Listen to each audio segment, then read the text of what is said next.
Welcome to the second lesson of the free course. This is all about what trading exactly is. I'll take you through what the difference is between trading and investing. But firstly, just recap the latest lesson, and that's the first lesson of the free course. And that was what the mindset and expectations were. I hope that is all clear to you, because now you can start understanding the markets, understanding which assets you can trade and how money exactly moves within the market. So let's get started with what trading exactly is compared to investing. So I'll just compare them side by side. So trading is short term. You're in a position for minutes to weeks. Investing is long term. Your positions are mostly months, maybe even years. Trading is very active. You decide each and every trade. You need to base your take profit, stop loss, and entry prices for each trade.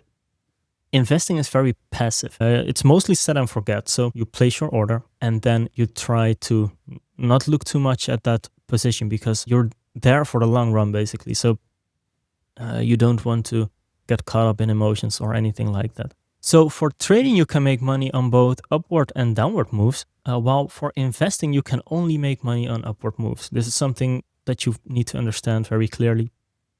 And for trading, it's also important that you make your technical analysis. Investing requires technical analysis as well, but mainly your focus will be at fundamental analysis of companies that you want to invest in. So besides this, trading requires just more attention than investing does. So for trading, you need to spend an hour a day, maybe even 2 or 3 hours a day of your attention to that trade, to trading, to learning how to trade, and you need to keep your focus right there. For investing, it's completely different. So for investing, you can check in weekly or maybe even monthly to see what your positions are doing and if you can scale in, place a new entry or anything like that. So what is important to know is that traders should know how to invest, but investors shouldn't necessarily know how to trade. Both of these persons, so the trader and the investor, are both building their wealth completely differently. And what you need to understand is whenever you're trading, you do want a little bit of, to have a sort of fallback. Basically, if you are trading, you need to invest because you should understand the core principle of the market, that the market always moves up at a certain point in time, and you want to be ahead of inflation and those things. With investing, you can reach that pretty much always if you're doing it correctly. And with trading, it depends on how you actually trade, if you will be successful, yes or no. So going long versus going short, because I just talked about that in trading, you can make money on both the upward moves and the downward moves. It's very important that you understand that when you are trading, you can place a long, and a long means that you are buying first and selling later. So for example, I buy right now at 42,000, the price rises to 45,500, and then I immediately sell. Whenever this happens, I will make about $3,500 on this trade. On the other hand, for shorts, I first sell the asset and buy it back later. So this means that I am selling the asset basically for $42,000, and I am buying the asset back at, let's say, $38,500. This also leaves me with a $3,500 profit, but I made this profit while the market was moving down. So how does this exactly work? Basically, what you're doing whenever you're shorting the market, you are borrowing an asset from your broker.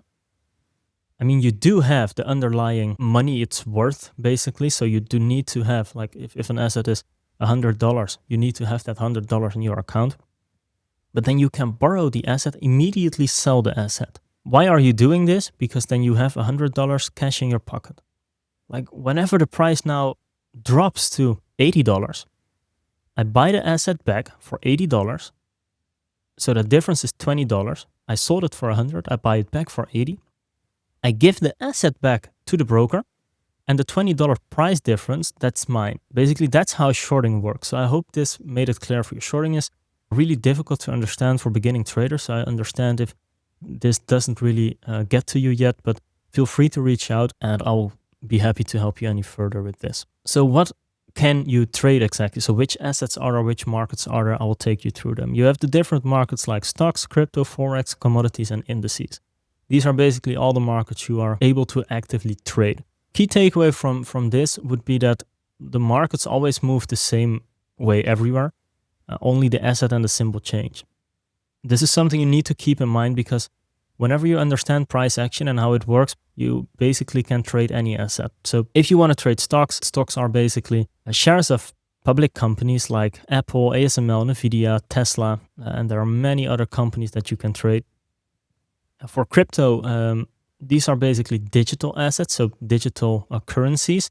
And whenever you want to trade crypto, I would recommend only trading Bitcoin and Ethereum. If you are familiar with crypto, you could trade Solana as well, but I don't recommend trading any other pairs in crypto. So that's just my recommendation, because crypto is very volatile, and not always you will have the right liquidity everywhere. So you should understand that for trading crypto, just stick with the big pairs.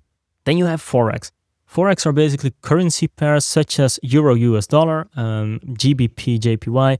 So these are all currency pairs that you can trade actively. And what I said is just exactly the same as the other assets. The same goes for commodities and indices. Commodities are oil, gold, silver, etc. So just physical raw materials.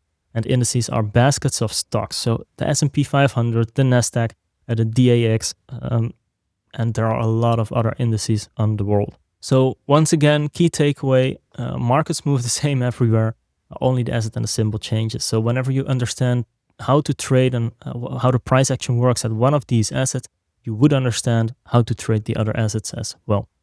So then the main question, basically, which trading style fits you? So you have 3 styles of trading: swing trading, day trading, and scalping. I would recommend anyone starting with swing trading. And why this is, it's because the stress level is very low. Your holding time is like from days to even weeks. You only take 2 to 5 trades a week. And this is the best starting point. Right here, you can get a clear understanding about what the market is doing. You have time to think about what you need to do and make your analysis. Every decision you can write down, can journal everything without any problem, and still take the good trades. If you understand this principle, if you understand the price action, how swing trading works, you can get to day trading, because they're very similar. But what you're going to do is like zoom in, and you want to take more trades each day. So day trading essentially means that you are opening a trade on a day and closing that exact same day. So you're in a position from minutes to hours. Now, what I can tell you is that it will often happen that you are in a day trade and you will hold that position throughout the night or throughout the day or whatever,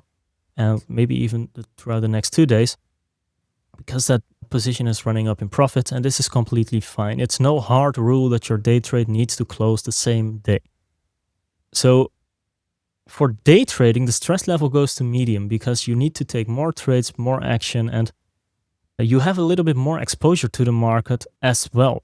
So what this means is that whenever the market moves up or down, your emotions will play a role in this, and you will see, hey, I don't like this too much, or I really like this, so I will hold the position or I will close the position. And this is where you need to build a proper game plan. Whenever you are building a proper game plan for like day trading, you should actually say, hey, this is my plan and I will stick to this plan. And same goes for all the other strategies, but for day trading, it's very important. And then we get to scalping. And scalping, your average hold time of positions is seconds to maybe even minutes. So what's important to know about scalping, it's very high frequency. You trade 10 to 50 trades a day. You are just trying to profit from the small moves. Stress level is very high because with each trade you can lose your money. The market moves and it will get to your emotions very quickly. And you should have either very sharp reflexes or you should automate scalping, because it's just, most people are not built to be scalping, because it's like what I said, very high frequency and you need to put in your orders manually. Then this would require quite a lot of stress and focus from you. So this is something you should understand. So I hope you understand the different styles of trading, and I would recommend you picking one of these styles to begin with, where I would recommend begin with swing trading, understand how the markets move, why the markets move at a certain way, then go to day trading. And if you understand day trading completely, then you can get to scalping.